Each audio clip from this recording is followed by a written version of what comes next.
ପିଲାମାନେ ମୁଁ ତମକୁ ଗୋଟେ ଗପ କହୁଛି ଶୁଣ।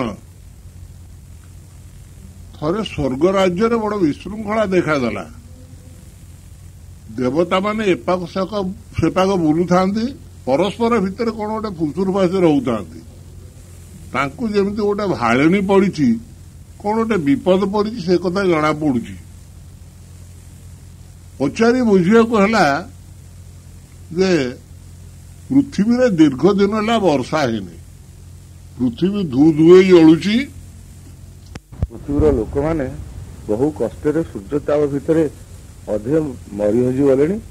ଆଉ ଯେଉଁମାନେ ଅଛନ୍ତି ସେମାନେ ବଡ ନିର୍ଯାତିତ ହେଇକରି ଚଳୁଛନ୍ତି। ପାଣି ତ ନାହିଁ, କୂଅରେ ନାହିଁ, ପୋଖରୀରେ ନାହିଁ, ନାଳରେ କିମ୍ବା ନଈରେ ନାହିଁ, ସମୁଦ୍ର ଶୁଖି ଆସିଲାଣି। ସେମାନଙ୍କ ମନରେ ସବୁବେଳେ ଗୋଟେ ଅବସ୍ଥା ସୃଷ୍ଟି ହଉଛି ଯେ ବର୍ଷା କେବେ ହବ, ବର୍ଷା ନହେଲେ ପୃଥିବୀ ରହିବ କେମିତି। ଦେବତାମାନେ ପ୍ରମାଦ ଗଲେଣି, ଯଦି ପୃଥିବୀର ଲୋକମାନେ ପାଣି ଟିକେ ନ ପାଇକି ମରିଯାଆନ୍ତି ତାହେଲେ ଦେବତ୍ୱ ରହିବ କୋଉଠି। ଦେବତାମାନଙ୍କର ଚିନ୍ତା, କେହି ହୁଏତ ହୋମଯଜ୍ଞ କରିବେନି, ଦେବତାଙ୍କୁ ମନେ ପକେଇବେନି, ଦେବତାଙ୍କ କଥା ବୁଝିବ କିଏ ସେ। ଏଇ ଚିନ୍ତାରେ ସମସ୍ତେ ଅତି ଦୁଃଖିତ ହେଇକି ଦେବରାଜ ଇନ୍ଦ୍ରଙ୍କୁ ଜଣେଇଲେ।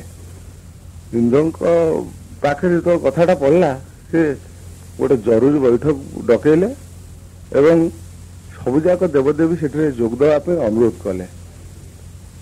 ସଭା ବସିଲା, ସବୁ ଦେବଦେବୀ ଭରପୁର। ସେଦିନ 4 ଜଣ ମେଘଙ୍କୁ ମଧ୍ୟ ଡକାଗଲା। ମେଘମାନେ ଆସିଲେ, ଆବର୍ତ୍ତକ, ସମ୍ବର୍ତ୍ତକ, ଦ୍ରୋଣ, ପୁଷ୍କର 4 ଜଣ ଯାକ ତ ଯେଝା ଯେଝା ସ୍ଥାନରେ ବସିଲେ। ଦେବରାଜ ଇନ୍ଦ୍ର ପଚାରିଲେ, ଆଚ୍ଛା ତମେମାନେ 2 ବର୍ଷ ହେଲା ପୃଥିବୀରେ ବର୍ଷା କରିନ କାହିଁକି? କଣ ଅସୁବିଧା ହେଲା ଯେ ତମେ ପୃଥିବୀରେ ବର୍ଷା କରିବାର ଯୋଉ ଅଧିକାର ତମକୁ ଦିଆହେଇଥିଲା ସେଥିରେ ତମେ ଖିଲାପ କଲ କାହିଁକି? ପ୍ରଥମେ ଦ୍ରୋଣ ଉଠି କହିଲେ, ଦେଖନ୍ତୁ ବର୍ଷା କରିବା ଧର୍ମ ଉପରେ ନିର୍ଭର କରେ। ଧର୍ମ ଆଚରଣ ନ କଲେ ବର୍ଷା ପୃଥିବୀରେ ହବାର କଥା ନୁହେଁ। କିନ୍ତୁ ଆମେ ଦେଖୁଛୁ କ୍ରମେ ପୃଥିବୀ ଭିତରେ ଅନାଚାର, ଅତ୍ୟାଚାର, ବ୍ୟଭିଚାର ବଢି ବଢିକା ଚାଲିଛି। ଯଦି ଏପରି ଅଧର୍ମ କାମ ପୃଥିବୀର ଲୋକମାନେ କରନ୍ତି, ଆମେମାନେ ବର୍ଷା କରିବୁ କାହିଁକି? ଦେବରାଜ ଇନ୍ଦ୍ର ଆଉ କିଛି କହିବା ପୂର୍ବରୁ 4 ଜଣ ଯାକ ମେଘ ଉଠି ଠିଆ ହେଲେ ଏବଂ ସେମାନଙ୍କୁ ଅନୁରୋଧ କରି ବସିବା ପୂର୍ବରୁ ଗୋଟି ଗୋଟି କରି ସେମାନେ ଆଗକୁ ଆଗକୁ ଚାଲିଲେ।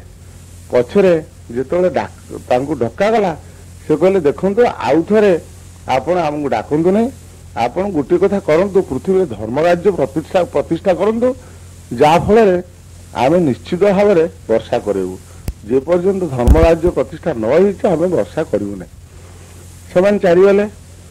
ସମସ୍ତଙ୍କ ଦୃଷ୍ଟି ପଡ଼ିଲା ବ୍ରହ୍ମାଙ୍କ ଉପରେ। ବ୍ରହ୍ମାଙ୍କୁ ପଚାରିଲେ, ଆଜ୍ଞା ଏ ସମସ୍ୟାର ସମାଧାନ ହବ କେମିତି? ବ୍ରହ୍ମା କହିଲେ, ଦେଖ ମୁଁ ସୃଷ୍ଟି କରିବା ଲୋକ, ପାଳନ କରିବା ଲୋକ ନୁହେଁ। ଶିବଙ୍କୁ ଚାହିଁବାରୁ ସେ କହିଲେ, ମୁଁ ଯଦି କହିବ ପୃଥିବୀକୁ ଧ୍ୱଂସ କରିଦେଇପାରେ, କିନ୍ତୁ ପାଳନକର୍ତ୍ତା ମୁଁ ନୁହେଁ, ସେ ହେଉଛନ୍ତି ବିଷ୍ଣୁ। ଚାଲ ସମସ୍ତେ ବିଷ୍ଣୁଙ୍କ ପାଖକୁ ଯିବା, ସେଇଠି ବସିକିରି ହୁଏତ କଥାର ସମାଧାନ କରିହବ। 33 କୋଟି ଦେବଦେବୀ ସମସ୍ତେ ଗହଳ ଚହଳ ହେଇକିରି ବୈକୁଣ୍ଠପୁର ପାଖକୁ ଚାଲିଲେ। ବୈକୁଣ୍ଠପୁରର ଆଗରେ ଜୟ ବିଜୟ ଦ୍ୱାରୀ ସେ ବାଟ ଛାଡ଼ିଦେଲେ। 33 କୋଟି ଦେବତା ବୈକୁଣ୍ଠ ଭୁବନକୁ ଚାଲିଲେ। ବୈକୁଣ୍ଠପୁର ଭିତରୁ ଗଲାବେଳକୁ ଦେଖାଗଲା ଯେ ନିଦା ବିଷ୍ଣୁ ନିଘୋଡ଼ ନିଦରେ ଶୋଇଛନ୍ତି, ଘୁଙ୍ଗୁଡ଼ି ମାରୁଛନ୍ତି। ଏଇ ଅବସ୍ଥା ଭିତରେ ସରସ୍ୱତୀ ବୀଣା ବଜାଉଛନ୍ତି, ଲକ୍ଷ୍ମୀ ପାଦ ସେବା କରୁଛନ୍ତି, ଗରୁଡ଼ ସ୍ତୁତି କରୁଛି। ଯେତେବେଳେ ଦେବତାମାନେ ପଶିଗଲେ, ସେମାନେ ସମସ୍ତେ ସେଠୁ ଛାଡ଼ି ଚାଲିଗଲେ। ଏହି ଅବସ୍ଥାରେ ଦେବତାମାନଙ୍କର ଗହଳ ଚହଳ ଭିତରେ ବିଷ୍ଣୁଙ୍କ ନିଦରେ ବ୍ୟାଘାତ ଘଟିଲା। ସେ ଆଖି ମଳି ମଳିକି ଉଠିକି ଦେଖିକିରି ସମସ୍ତଙ୍କୁ ଆଶ୍ଚର୍ଯ୍ୟ ହୋଇଗଲେ। କହିଲେ, 33 କୋଟି ଦେବଦେବୀ ମୋ କୋଳରେ କାହିଁକି? ନିଶ୍ଚିତ ଭାବରେ କୌଣସି ଅସୁବିଧା ତମର ଘଟିଛି, ନହେଲେ ତମମାନେ ଆସିଲେ କୋଉଠି ମୁଁ କିଛି ଭୁଲ ଦେଖୁନାହିଁ ତ? ସମସ୍ତେ ନିସ୍ତବ୍ଧ। ବିଷ୍ଣୁ ପଚାରିଲେ, ଆଚ୍ଛା କୌଣସି ହୁଏତ ଅସୁର କିଏ ଝାଡ଼ିଦେଲା କି କୌଣସି ଅପମାନ କଲା, କଣ ଘଟିଛି ତମେ କୁହ? ଚାହିଁଲେ ବ୍ରହ୍ମାଙ୍କ ଆଡକୁ। ବ୍ରହ୍ମା ଠିଆ ହେଇକରି କହିଲେ, ଦେଖନ୍ତୁ ଆମର ଦେବତ୍ୱ ପୃଥିବୀ ସକାଶେ। ପୃଥିବୀର ଲୋକମାନେ ବର୍ତ୍ତମାନ 2 ବର୍ଷ ହେଲା ବଡ ନିର୍ଯାତିତ ହେଇଛନ୍ତି। ପୃଥିବୀ ଧ୍ୱଂସମୁଖକୁ ଗଲାଣି। ପୃଥିବୀରେ 2 ବର୍ଷ ହେଲା ବର୍ଷା ହେଇନି।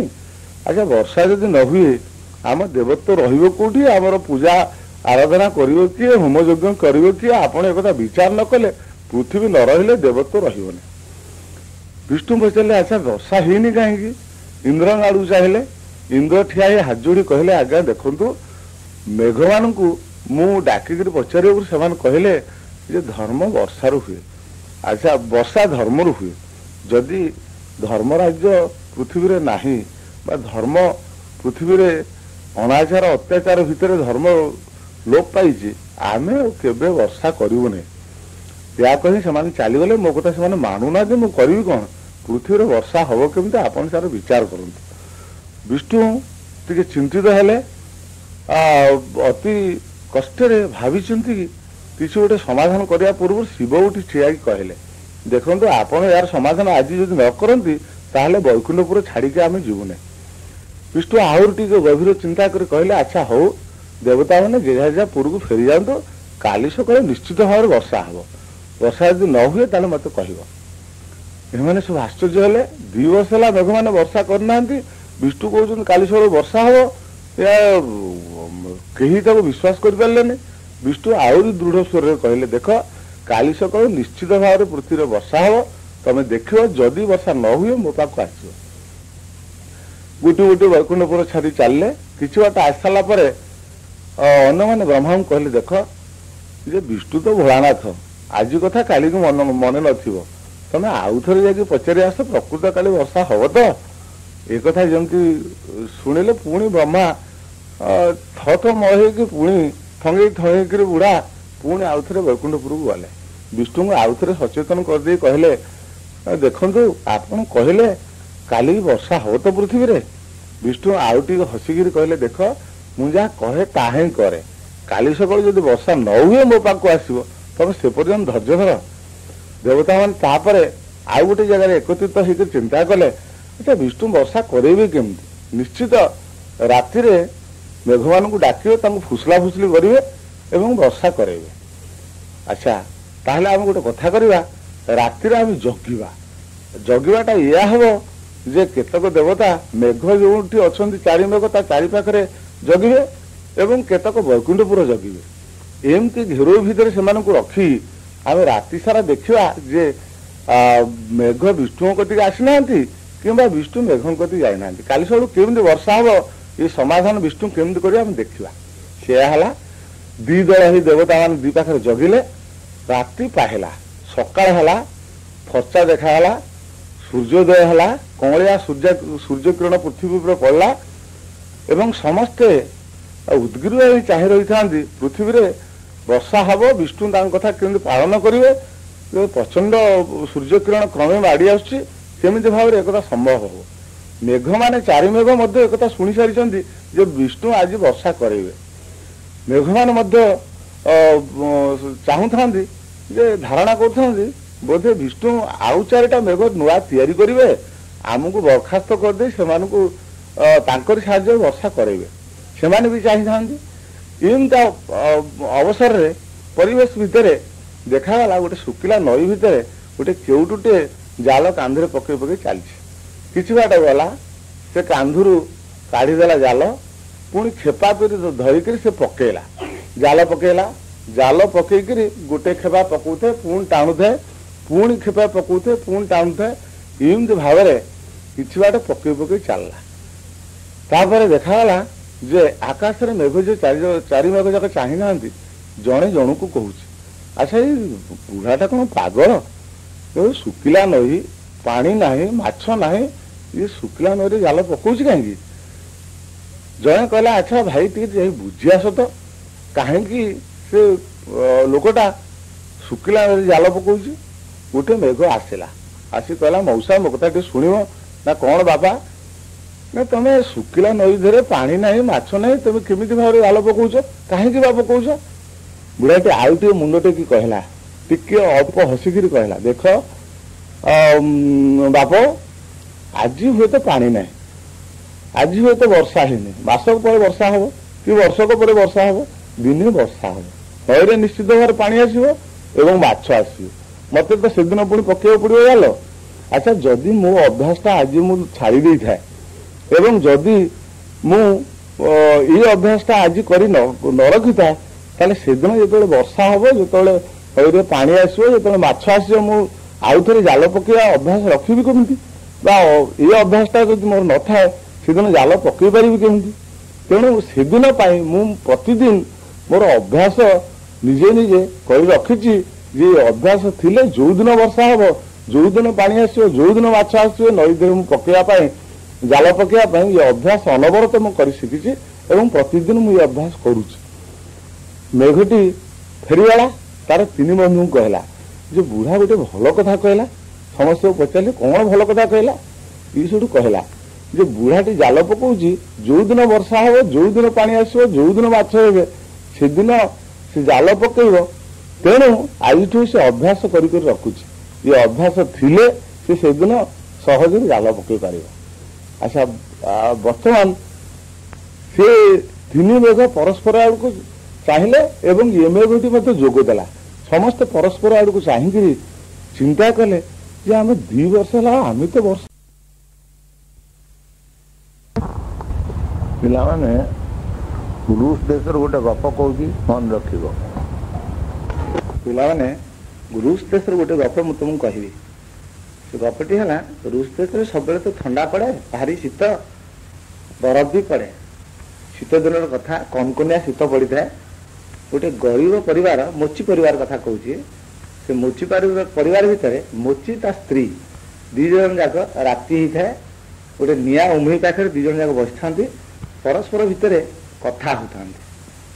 କଥା ହେଲା ଯେ ଆସନ୍ତା ଯୋଉ ଶୀତ ମାଡ଼ି ଆସୁଛି ଏଥିରେ ସେମାନେ କେମିତି ଭାବରେ ଚଳିବେ। ମୋଚି ସ୍ତ୍ରୀ କହୁଥାଏ, ତମେ ତ ଯାହା କମେଇଲ, ଯେତେ ଖଟିଲ, ସେ କେବଳ ପେଟକୁ ଆମ ନଅଣ୍ଟା ହେଲା। ତାହେଲେ ଏଇ ଯୋଉ ଶୀତ ଦିନ ଆସିବ, ତମର ତ କୋଟ ଖଣ୍ଡେ ଥିଲା ଯେ ଚିରି ଗଲାଣି, ଏ ଚିରା କୋଟକୁ ପିନ୍ଧିକିରି ତମେ କେମିତି ଭାବରେ ପଦାକୁ ଯିବ ଆଉ କେମିତି ଭାବରେ ତମେ ଚଳିବ? ମୋଚି କହିଲା, ଯାହା ହବ ଈଶ୍ୱରଙ୍କ ଇଚ୍ଛା, ମୁଁ ବା କଣ କରିବି, ମୁଁ ଯେତିକି କମଉଛି ସେତିକି ତ ଆମ ପେଟକୁ ନ ଖଟ, କୋଟଟେ କିଣିବି କେମିତି? କୋଟ କିଣିବାକୁ ସମ୍ବଳ ମୋର ନାହିଁ। ଏମିତି ମନ ଦୁଃଖରେ 2 ଜଣ ବସିଥିବା ବେଳେ ମୋଚିର ସ୍ତ୍ରୀ ତାକୁ କହୁଛି, ଦେଖ ମୁଁ ପେଟରୁ କାଟିକିରି କିଛି ପଇସା ରଖିଛି, ତମେ କାଲି ସକାଳୁ ସେ ପଇସା ତକ ମୁଁ ତମକୁ ଦେବି, ତମେ ଟିକେ ମସ୍କୋ ଯାଇଯିବ ଆଉ ଗୋଟେ ଭଲ କୋଟ କିଣି ଆଣିବ। ତେମେ କୋଟଟେ ପିନ୍ଧିକିରି ସାଡୁ ଆସିଲା ବେଳକୁ ମୁଁ ଭାରି ଖୁସି ହେବି। ଏଇଥି ସକାଶେ ମୁଁ ପେଟରୁ କାଟି ପଇସା ରଖିଛି, ତମେ ନେଇକିରି କୋଟଟେ କିଣି ଆଣିବ। ବେଶ, ରାତି କଥା ସରିଲା। ସକାଳୁ ଉଠିକିରି ମୋଚି ଗାଧେଇ ପଡିଲା, ଆଉ ପଇସା କିଛି ଯାହା ସଂଗ୍ରହ କରିଥାଏ ତାର ମୋଚିର ସ୍ତ୍ରୀ, ସେ ତାକୁ ହାତକୁ ବଢେଇଦେଲା, କହିଲା ତମେ ସରଳ ସରଳ ଚାଲିଯା, କୋଟଟିଏ ବାଛିକିରି କିଣିବ, ଆଉ ଏ ଚିରା କୋଟଟାକୁ ଆଗ କାଢି ପକେଇବ, ନୂଆ କୋଟ ପିନ୍ଧିକି ତମେ ସାଡୁ ଆସିବ, ମୁଁ କବାଟ ପାଖରେ ଅପେକ୍ଷା କରି ବସିଥିଲି, ତମ ପାଦ ଶବ୍ଦ ଯେତେବେଳେ ଶୁଣିବି ମୁଁ ସାଙ୍ଗେ ସାଙ୍ଗେ କବାଟ ଖୋଲିକି ତମକୁ ଅଭିନନ୍ଦନ ଜଣେଇବି। ଏମିତି ଅବସ୍ଥାରେ ମୋଚିଟି ଗଲା, ମୋଚି ଆଣି ଘରେ ରହିଲା। ଆସ୍ତେ ଆସ୍ତେ ଆସ୍ତେ ଆସ୍ତେ ମସ୍କୋ ପର୍ଯ୍ୟନ୍ତ ସେ ଗଲା। ମସ୍କୋରେ ବଜାରରେ ବୁଲିଲା, ବୁଲିକିରି ଖୋଜି ଖୋଜିକିରି ଗୋଟେ କୋଟ ସେ କିଣିଲା। ତାର ମନ ଯେ ସ୍ତ୍ରୀ ମୋର ଏତେ କଷ୍ଟ କରିକି ଯୋଉ ପଇସା ଅର୍ଜନ କରି ରଖିଛି ବା ପଇସା ସଞ୍ଚୟ କରି ରଖିଛି, ତାକୁ ମୁଁ ଦେଇକିରି ଭଲ କୋଟଟେ କିଣିବି, ପିନ୍ଧିବି, ଆଉ ତା ଆଗରେ ଟିକେ ଚାଲିଗଲେ ତା ମନ କୁଣ୍ଢେମୋଟ ହେଇଯିବ। ଏଇ ଅବସ୍ଥାରେ କୋଟଟିକି ସେ ନିଜେ ପୁରୁଣା କୋଟଟି କାଢିଲା, ତାକୁ ଜାକି ଜୁକି ଗୋଟେ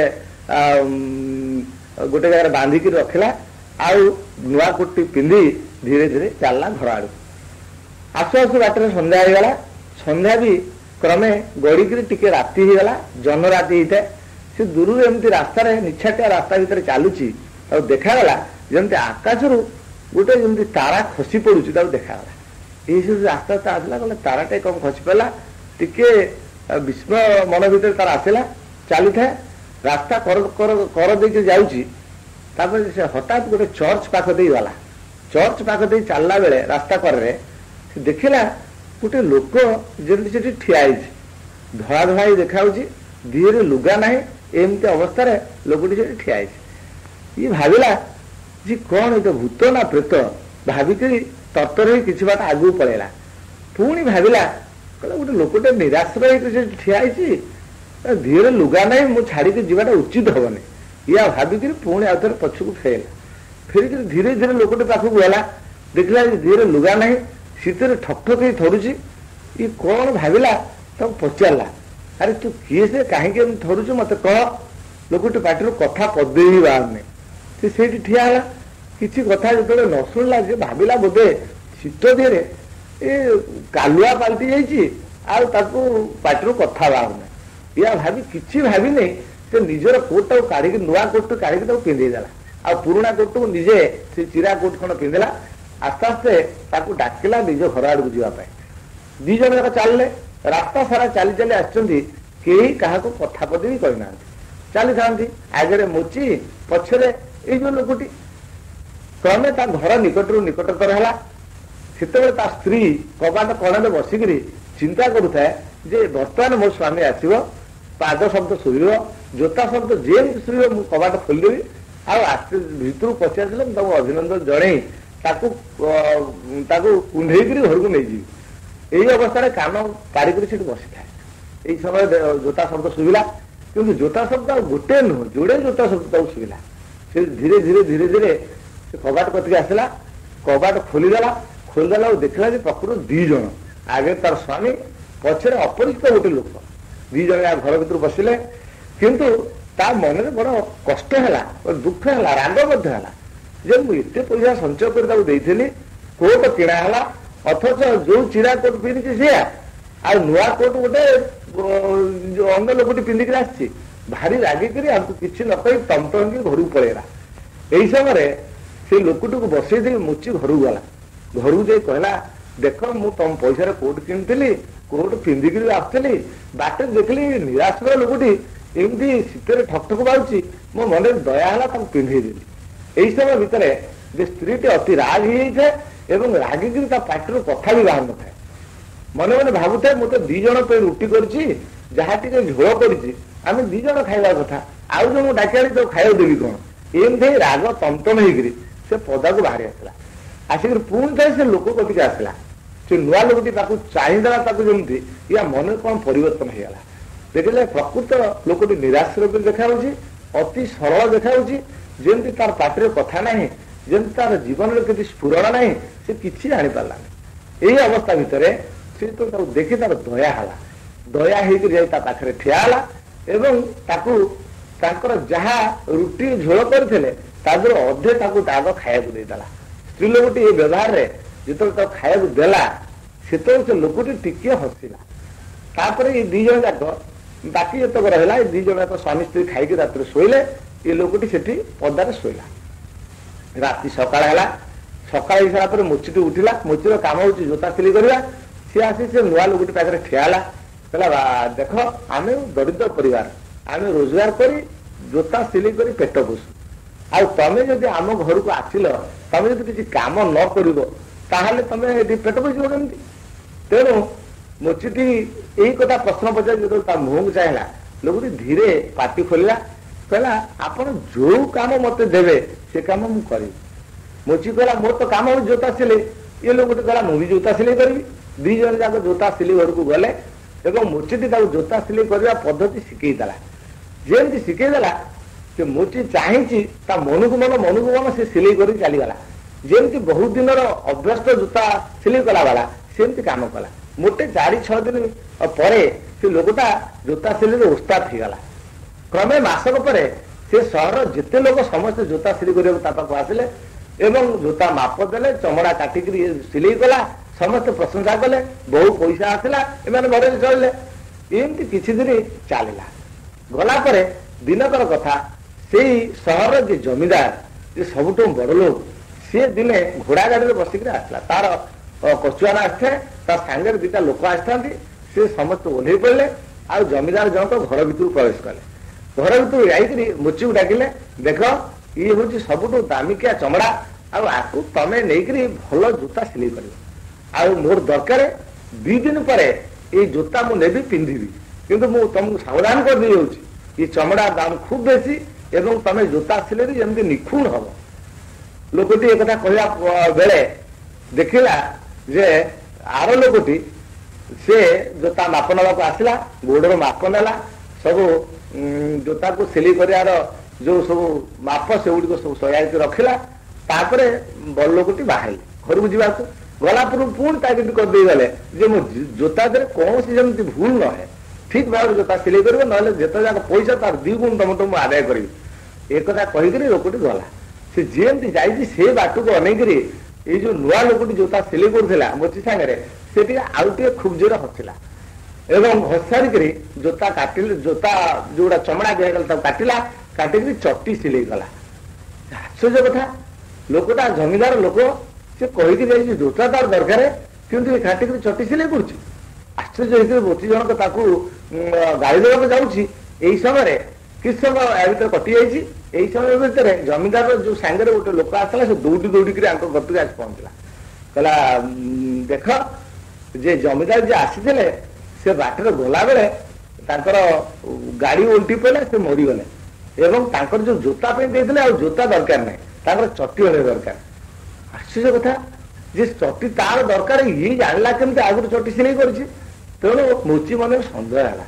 ସେ ଭାବିଲା ଯେ ଏ ଲୋକଟାର ଭିତରେ କୌଣସି ଐଶୀ ଶକ୍ତି ଅଛି, ନହେଲେ ତାର ଚଟି ଦରକାର, ସେ ଜୋତା କଥା କହୁଛି, ଚଟି ଆଗରୁ ସିଲେଇ କଲା କେମିତି। ତେଣୁ ଟିକେ ଡରିଗଲା, ତାକୁ କିଛି କହିଲାନି। ତାପରେ ଦି ଜଣ ଯାକ ସେମିତି ଥାଆନ୍ତି, ବହୁତ ଲୋକ ଜୋତା ସିଲେଇ କରନ୍ତି। ଯେ ଏଇ ଅବସ୍ଥାରେ କିଛି ଦିନ ଗଲା, ସେ ତା ସିଲେଇ କରିବା ଘର ଭିତରେ ଗୋଟେ ଛୋଟିଆ ଜଳା କବାଟି ଥାଏ।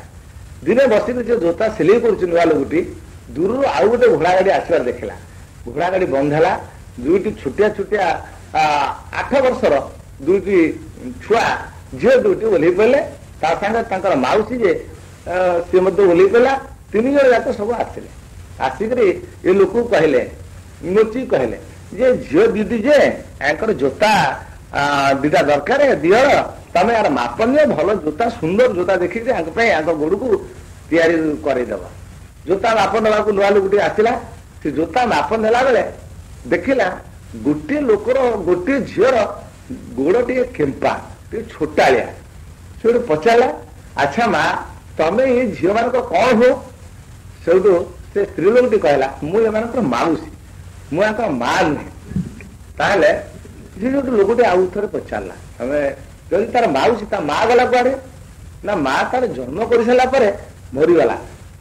ମରିଗଲା ବେଳେ ତା ଗୋଡଟା, ମଲା ଗୋଡଟା ଏଇ ଝିଅ ଉପରେ ଏମିତି ପକେଇ ଦେଇଥିଲା, ଯାହାକି ସେଇଦିନୁ ଏଇଠି ଛୁଟି ହେଇଯାଇଛି ଝିଅ। ଏଇ କଥା କହିକିରି ଜୋତା ମାପ ଦେଇ ସେମାନେ ଚାଲିଗଲେ। ସେ ଗଲା ପରେ ଏଇ ଯୋଉ ମୋଚି ସାଙ୍ଗରେ ଯୋଉ ନୂଆ ଲୋକଟି ଆସିଥିଲା, ସେ ହୋ ହୋ ହୋ ହୋଇକି ହସିଲା, ଜୋରରେ ହସିଲା ଯେ ସେ ଗାଁ ସାରା ଲୋକ ସମସ୍ତେ ଆସି ଠିଆ ହେଇଗଲେ। ମୋଚି ବି ଆଶ୍ଚର୍ଯ୍ୟ ସହିତ ଅନେଇଲା ଯେ ସେ ଏତେ ଜୋରରେ ହସୁଛି କାହିଁକି। କିଛି ସମୟ ପରେ ଦେଖାଗଲା ସେ ଲୋକଟାର ମୁହଁରୁ ଯେମିତି ଜ୍ୟୋତି ବାହାରୁଛି। ସମସ୍ତେ ଡରିଗଲେ, ପଚାରିଲେ ଆପଣ କିଏ, ଆମେ ଜାଣିପାରୁନୁ, ଆପଣ ଟିକେ ଆପଣଙ୍କ ପରିଚୟ ଦିଅନ୍ତୁ। ସେ ଲୋକଟି କହିଲା, ଦେଖ ମୁଁ ହଉଛି ଯମଦୂତ। ମୁଁ ଏଇ ଯୋଉ ଝିଅ ଦୁଇଟି ବର୍ତ୍ତମାନ ଗଲେ ଜୋତା ମାପ ଦେଇକିରି, ତାଙ୍କ ମା ଯୋଉ ଦିନ ମଲା ସେଦିନ ମତେ ଯମ ପଠେଇଥିଲେ ତା ଆତ୍ମାକୁ ନେଇଯିବାକୁ। ମୁଁ ଆସିଥିଲି, ଆସିକି ଯେତେବେଳେ ପହଞ୍ଚିଲି, ମାର ଜୀବନ ନେଲା ବେଳେ ମା ମୋ ହାତ ଯୋଡିକିରି ମତେ କହିଲା, ଦେଖନ୍ତୁ ଯଦି ମତେ ବର୍ତ୍ତମାନ ନେଇଯିବେ ତାହେଲେ ଏଇ ଯୋଉ ଝିଅ ଦୁଇଟି ମୁଁ ଜନ୍ମ କରିଛି ଏଇ ମୁହୂର୍ତ୍ତରେ ମରିଯିବେ, କାରଣ ଆଙ୍କର କେହି ନାହିଁ, ଏମାନେ ନିରାଶ୍ର। ତେଣୁ ଏମାନେ ମତେ କିଛି ଦିନ ପାଇଁ ଛାଡି ଦିଅନ୍ତୁ, ଅନ୍ତତଃ ୟାଙ୍କୁ କୋଉଠି ରହିବାର ସଂସ୍ଥା କରିସାରିଲା ପରେ ମୋ ଜୀବନ ନେଇଯିବେ। ଯମଦୂତ ଭାବରେ ମୁଁ ଆସିଥିଲି, ମୋ କର୍ତ୍ତବ୍ୟ ଥିଲା ଆତ୍ମାକୁ ନେଇଯିବାର କଥା। ମୁଁ କିନ୍ତୁ ଏହା କଥାରେ ଦୟା ପରବଶ ହେଇକରି ଫେରିଗଲି। ଯମଙ୍କ ପାଖରେ ପହଞ୍ଚିଲା ବେଳକୁ ଯମ ପଚାରିଲେ, ତାର ଆତ୍ମା ଆଣିଲନି କାହିଁକି? ନା ଉତ୍ତର ମୁଁ ଦେଲି ଯେ ଏଇ ଝିଅ ଦୁଇଟିର ଅବସ୍ଥା ମୁଁ କହିଲି ଯେ ମା ତାର କାନ୍ଦି ବୋବେଇକି ମତେ କହିଲା ଯେ ମୁଁ ଯଦି ମରିଯାଏ ତାହେଲେ ଏଇ ଝିଅ ଦୁଇଟି ମରିଯିବେ, ତେଣୁ କିଛି ଦିନ ପାଇଁ ମୋ ଆତ୍ମାକୁ ଛାଡି ଦିଅନ୍ତୁ, ମୁଁ ଏହାର ସଂସ୍ଥା କରିସାରିଲା ପରେ ମୋ ଜୀବନ ନେବେ। ଯମ ଏକଥା ଶୁଣିକରି ଅତ୍ୟନ୍ତ କ୍ରୋଧ ତାଙ୍କ ମନରେ ଆସିଲା, ଗାଳି ବି ମତେ ଦେଲେ ଏବଂ କହିଲେ ଯେ ତମକୁ ବର୍ତ୍ତମାନ ଦଣ୍ଡ ଦିଆଯିବ। ଏ ଦଣ୍ଡ ତମକୁ ଭୋଗ କରିବ, ତେଣୁ ପୃଥିବୀକୁ ଯାଇକିରି ଆଉ ଅନ୍ୟ ଗୋଟେ ଲୋକକୁ ପଠେଇଲେ ତା ଆତ୍ମା ନେଇ ଆସିବାକୁ, ଯାହା ଫଳରେ ସେ ସ୍ତ୍ରୀ ଲୋକଟି ମରିଯାଇଥିବ। ଏବଂ ମତେ ଦଣ୍ଡ ଦିଆଗଲା ଯେ ପୃଥିବୀକୁ ତମେ ଯାଅ, ଆଉ ପୃଥିବୀରେ 3ଟି ସତ୍ୟ ତମେ ଉପଲବ୍ଧି କରିସାରିଲା ପରେ ଏଠିକୁ ଫେରି ଆସିବ। କି 3ଟି ସତ୍ୟ? ସେଇ କଥା ମୁଁ ବୁଝିବା ପାଇଁ, ଯୋଉ 3ଟି ସତ୍ୟ ସେ କହିଥିଲେ ବୁଝିବା ପାଇଁ ପୃଥିବୀକୁ ଆସିଲେ। ପୃଥିବୀକୁ ଆସିକରି 3ଟି ସତ୍ୟ ବର୍ତ୍ତମାନ ଉଦ୍ଘାଟନ କରିସାରିଛି। ବର୍ତ୍ତମାନ ମୋର ସମୟ ହେଇଗଲାଣି ଫେରିଯିବାକୁ, ଏବଂ ସେଇ ସମୟ ଯେତେବେଳେ ଆସିଲା ସେତେବେଳେ ମୋ ଦେହରେ ଦିବ୍ୟ ଜ୍ୟୋତି ତମେ ଦେଖୁଛ, ବର୍ତ୍ତମାନ ଫେରିଯିବାର ସମୟ ମୋର ହେଲା। ତାହେଲେ ସମସ୍ତେ ସେଠୁ ପଚାରିଲେ, ଆପଣ କି 3ଟି ସତ୍ୟ ବର୍ତ୍ତମାନ ପୃଥିବୀରୁ ଶିଖିଲେ?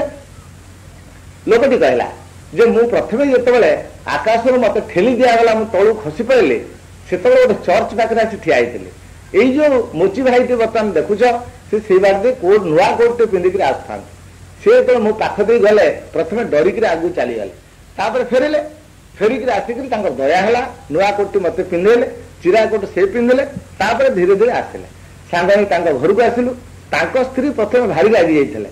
ଯେତେବେଳେ ପରେ ଆସିକି ମୋ ଅବସ୍ଥା ଦେଖିଲେ ତାଙ୍କ ମନରେ ମୋତେ ଦୟା ଆସିଲା, ଯୋଉ କରୁଣା ଆସିଲା ଯେ ନିଜର ଖାଦ୍ୟ ଭିତରୁ କାଟିକିରି ମତେ ଦେଲେ ଏବଂ ସେଇ ଖାଦ୍ୟ ମୁଁ ଖାଇଲି, ବାକି ଜଣଙ୍କର ଖାଦ୍ୟ ସେ 2 ଜଣ ଖାଇକି ବଞ୍ଚିଲେ। ତେଣୁ ପ୍ରଥମ ଥର ପାଇଁ ସେତେବେଳେ ମୁଁ ହସିଥିଲି ଯେ କି ପ୍ରଥମ ସତ୍ୟ ଉଦ୍ଘାଟନ ମୁଁ କଲି। ପ୍ରଥମ ସତ୍ୟ ହେଲା ଯେ ମଣିଷ ଭିତରେ କଣ ଅଛି, ଯାହାକୁ ଇଂରେଜୀରେ କହନ୍ତି ହ୍ୱାଟ ଡ୍ୱେଲ୍ସ ଇନ୍ ମ୍ୟାନ୍। ମଣିଷଟି କଣ ଅଛି ମୁଁ ସେଇଦିନ ବୁଝିଲି। ମଣିଷ ଦୟା, କ୍ଷମା, ଐଶୀ ଶକ୍ତି ଏଗୁଡିକ ଅଛି। ପ୍ରଥମ ପ୍ରଶ୍ନ ସମାଧାନ ମୋର ସରିଗଲା। ଦ୍ୱିତୀୟ ପ୍ରଶ୍ନକୁ ସମାଧାନ ପାଇଁ ମୁଁ ପୁଣି ଅପେକ୍ଷା କରି ରହିଲି ଯେ ଯୋଉଦିନ ସେ ଜମିଦାର ଆସିଲେ ଯେ ଥରକୁ ଥର ମତେ ସାବଧାନ କରିଦେଉଥାନ୍ତି ଯେ ମୋର ଜୋତା ଦରକାର, ଜୋତା ଦରକାର, ଜୋତା ଦରକାର। ସେଇ ଅବସ୍ଥାନ ଭିତରେ ମୁଁ ଦେଖିଲି ଯେ ମୋର ଗୋଟେ ସାଙ୍ଗ ଭାଇ ଯମଦୂତ ତାଙ୍କ କାନ୍ଧରେ ନାଚୁଥାଏ। ମୁଁ ଜାଣିପାରିଲି ଯେ ଇଏ ଗୋଟେ ପର ମୁହୂର୍ତ୍ତରେ ମରିବ, କିନ୍ତୁ ବର୍ତ୍ତମାନର ବଢିବା ତାର ଯେ ମୁଁ ଜୋତା ପିନ୍ଧିବି। ମୁଁ ଜାଣିଲି କବରକୁ ଯିବା ପୂର୍ବରୁ ତାର ଚଟି ଦରକାର, ତେଣୁ ସେ ଯେତେ ଜୋତା କହିଲେ ମଧ୍ୟ ମୁଁ ଚଟି ତିଆରି କଲି। ତେଣୁ ମୋର ଦ୍ୱିତୀୟ ସତ୍ୟ ମୁଁ ଜାଣିଲି ଯେ ମଣିଷକୁ କଣ ଦିଆଯାଇନି, what is not given to man. ମଣିଷକୁ କଣ ଦିଆଯାଇନି ସେଇଠୁ ଜାଣିଲି ଯେ ପର ମୁହୂର୍ତ୍ତରେ ମଣିଷ ମରିବ, କିନ୍ତୁ ଏ ମୁହୂର୍ତ୍ତରେ ସେ ଜାଣିପାରୁନି ଯେ ମୁଁ ମରିବି ବୋଲି।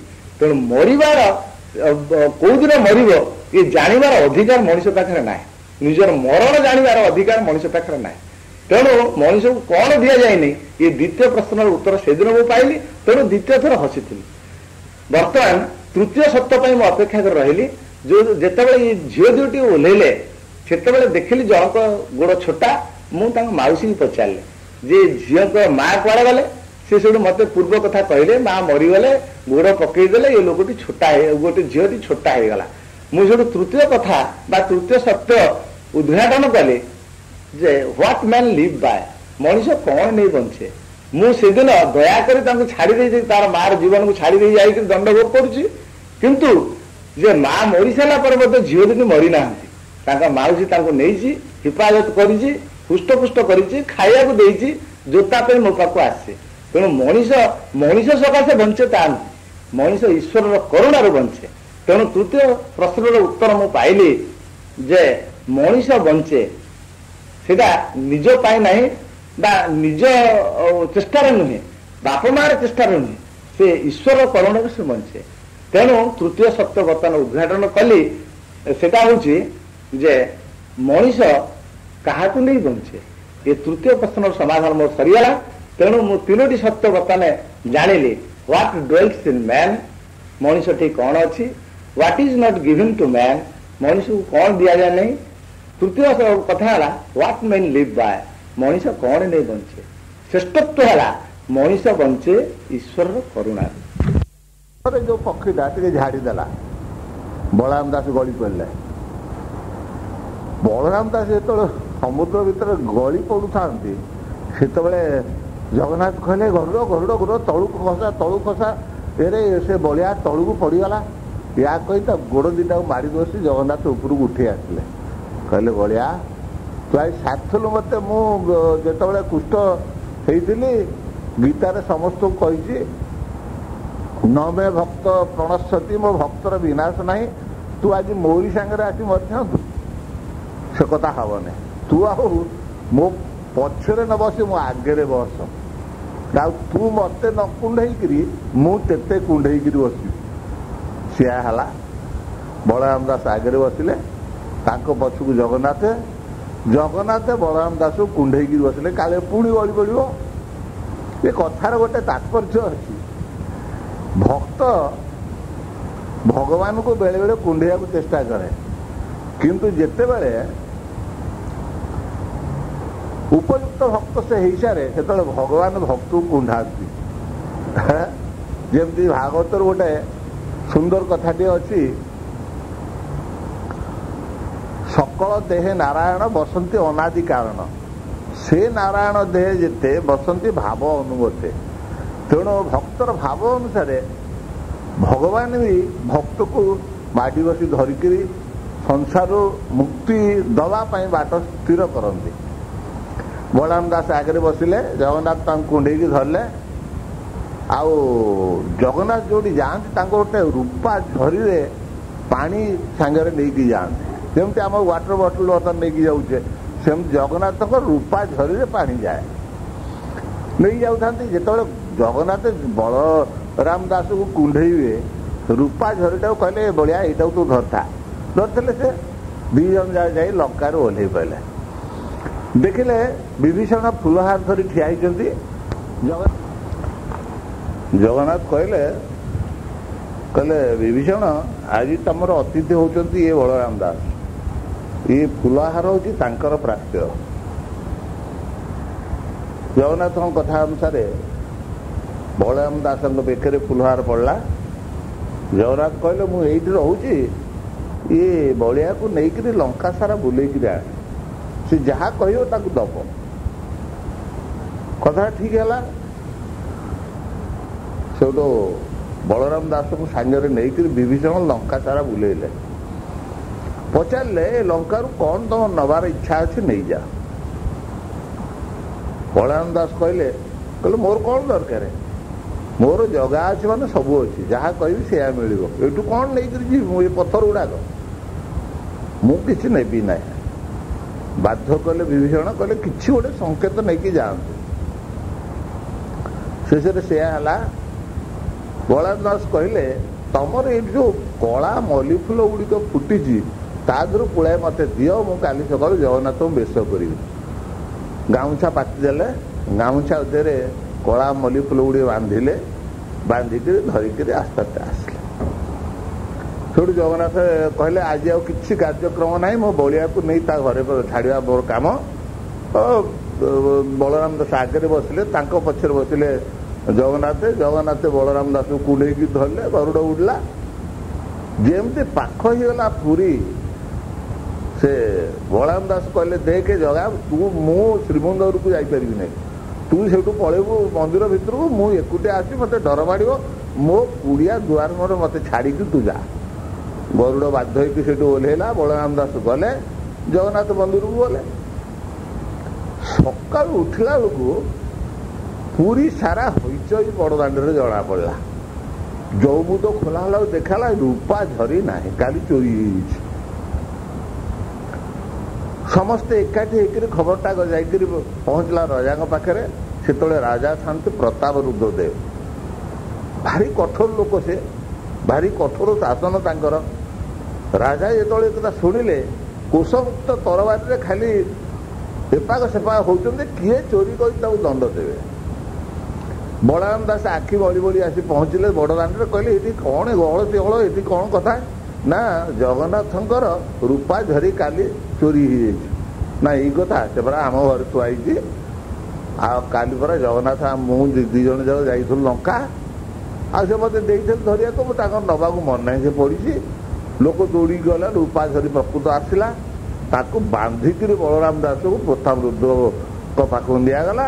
ସମସ୍ତେ କହିଲେ ଇଏ ବଳିଆ ଚୋରି କରିଛି। କି କଥା ଇଏ? ବଳରାମ ଦାସ କିଛି ବୁଝିପାରୁନାହାନ୍ତି। ଜବରଦସ୍ତି ସେ ରାଜାଙ୍କ ଯୋଉଠି ବସିଥିଲେ ତାଙ୍କ ଆଗକୁ ଠେଲି ଦିଆଗଲା। ବଳରାମ ଦାସ ଯାଇ ପହଞ୍ଚିଲେ ସେଠି। ଆଉ ସମସ୍ତେ କହିଲେ ଏଇ ଚୋରି କରିଛି, ୟାରି ଘରୁ ଜଗନ୍ନାଥଙ୍କ ରୂପା ଝରି ବାହାରିଲା। ପ୍ରଥମ ରୁଦ୍ରଦେବ କହିଲେ ବଳରାମ ଦାସ ତମକୁ ତେବେ ଭକ୍ତ ବୋଲି ମୁଁ ତମ ପ୍ରତି କେତେ ସମ୍ମାନ ଥିଲା, ତମେ ଚୋରି କଲ?